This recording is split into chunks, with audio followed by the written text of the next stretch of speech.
Howdy, hi. It is Dear Job Sports MLB Rundown, picks and predictions for Saturday, August 16th, 2025. We're looking at the best bets of the day. Let's get into the video. All right, first things first, got to recap probably the worst day in MLB in around a month. Weirdly enough, we only sweep games. We either go 0-2 or we go 2-0 in the Mariners case. That brings our season record to 511 and 481. So this should be a pretty quick recap considering we only got 5 things to talk about. Game 1, Mariners plus 100 on the money line. We also had the over, 8.5 runs. They took on the New York Mets. Surprise, surprise, the New York Mets lose another baseball game. They scored 9 runs, the Mets did, and they still don't win. The Mariners, they score 11 on 16 hits. The Mets bullpen, it might be the worst in MLB. You had Rogers come in, give up 1 earned. You had Helsley come in, give up 2 earned. You had Rayleigh come in, give up 3 earned. Then you had Frankie Montas come in and give up 1 earned. Every single reliever besides one, who was Ryan Stanek, gave up an earned run. That's not very good. Now we get on to the losers. There were a lot of them. Red Sox minus 1.5. That is no bueno. Over 8.5 runs. Also no bueno. Red Sox win the game, but it is on a walk-off single in the bottom of the 9th. They win 2-1, despite being out-hit 9-3. Sandy Alcantara pitched a gem. 6 innings, 2 hits. He struck out 7, only 1 earned. Lucas Giolito gave up a lot of hits, but no one actually got home besides one guy. 6 1/3, 7 hits, 1 earned. And their bullpen came in and pitched 3 innings of shutout baseball. So shout out to the Red Sox for winning, but also I hate you because you didn't cover my run line and you only scored 2 runs. Next game, you had the Rangers bullpen absolutely implode. We had the Rangers minus 120. We had the under 7.5 runs. Going into the bottom of the 7th inning, it was 3-0 Rangers. I had already penciled this in as a W. Then Toronto scores 2 runs in the bottom of the 7th, 4 runs in the bottom of the 8th. They win the game 6-5. Not ideal at all. You had a walk in the bottom of the 8th that scored a run. How do you walk in a run in the MLB? That's got to be my least favorite thing to witness. If you're an MLB pitcher, how do you not just throw it over the plate? Like 3-2 count, you got to have a pitch that just gets over every single time. You cannot just be getting a free pass and the other team scores. The Rangers, though, they now move to 1 game below 500. Let me check the updated wild card standings. They have shot themselves in the foot with the standings recently. They are currently 4 games out of the wild card spot. Guardians are a game and a half. Royals, don't look now, 3.5 games out. But yeah, the Rangers, they've really screwed themselves here. Next game, I took the Twins plus 115. That never stood a chance. I took the over 8.5. I thought this was also a win.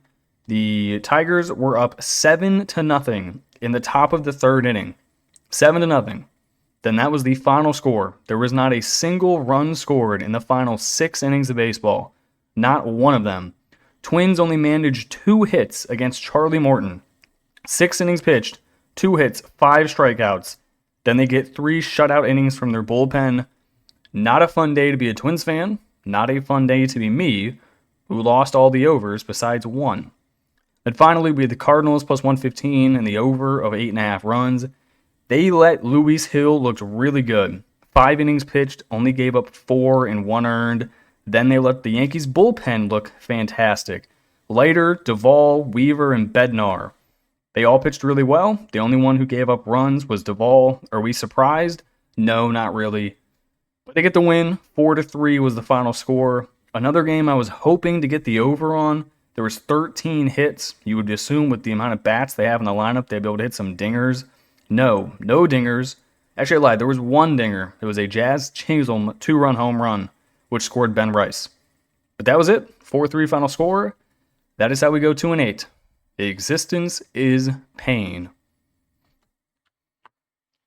All right, I am going to go relatively quick because I still have to record the WNBA video as all of these games got done way too late today. First game, I'm going to rock the Cubs, -1.5 on the run line at -120. Cubs have not been good recently. They lost the opening game of this series. I believe the final score 3-2 with the Pirates winning. And PCA had a fantastic day. So if you have PCA actually hitting the baseball and you still don't win, you got some questions to answer. But I think they can answer them here going against Mike Burrows, who in his most recent start, he got absolutely shelled. Gave up 4 runs to the Reds in 5 innings, gave up 6 runs to San Francisco in 4 innings. This dude is not good. Then on the other side, you have Shota Imanaga, probably the Cubs' best pitcher currently. His most recent starts, he's given up 3, 1, and 3. The only blip he has on his most recent games was giving up 7 at the Chicago White Sox. I'm just going to push that out of my brain and pretend I never saw that. Cubs need a win. I think they can get it done here. They're falling way behind in the NL Central race, and they're kind of bringing themselves into territory of we have to start being concerned about the wild card spot. Looking at where they sit, actually, no, they don't. That's a lie. They're 5 games up on the Reds. I mean, it's not a ton, but you keep losing at the rate they're losing, and it will be a concern as they are 3-9 in their last 12 games. So I'm going to back them here, though. Good pitching advantage. You need to come out and just put belt to ass. Give me the Cubs run line. Give me the over. All right, this one will be real quick. Give me the Mariners -125. I'm going to continue to fade the Mets team, who has now lost 14 out of their last 16 games. Brian Wu, 10-6, 3.08 ERA. Very good. Mets have a guy making his MLB debut in Nolan McLean.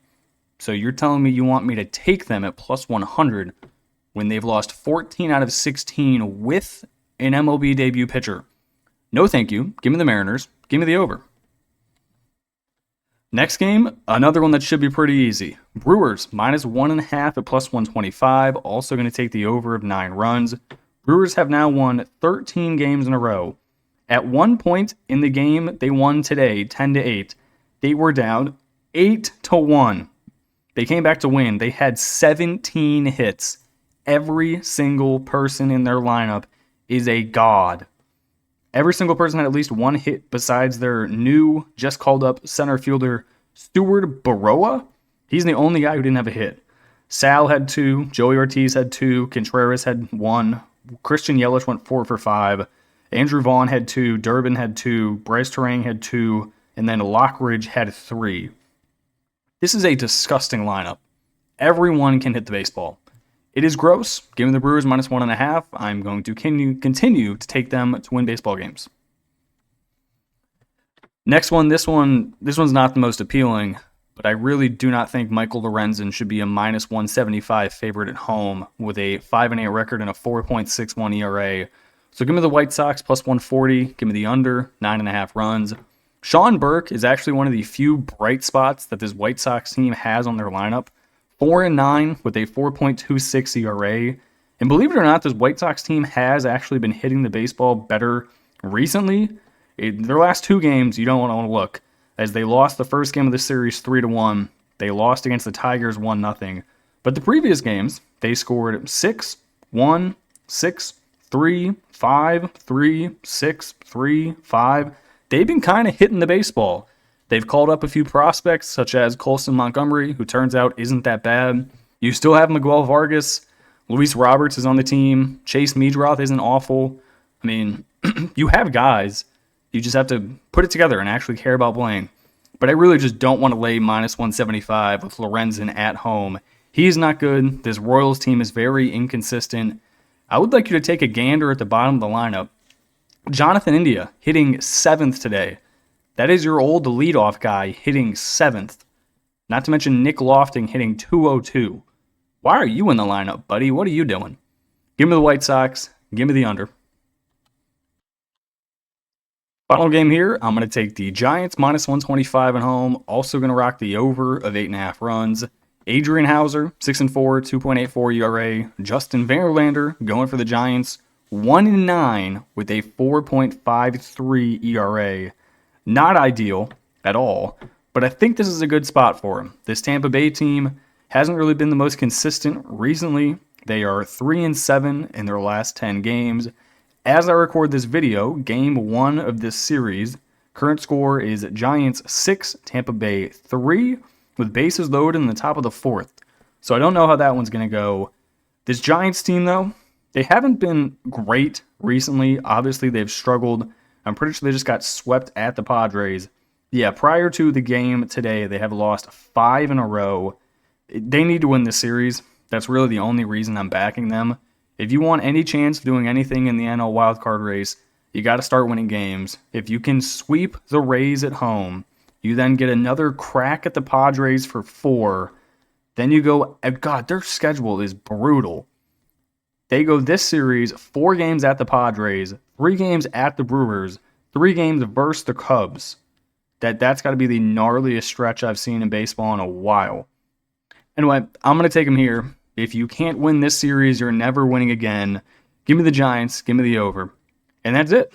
That is going to do it for me in this video. Hopefully, I do better tomorrow than I do today, or else that is not going to be enjoyable.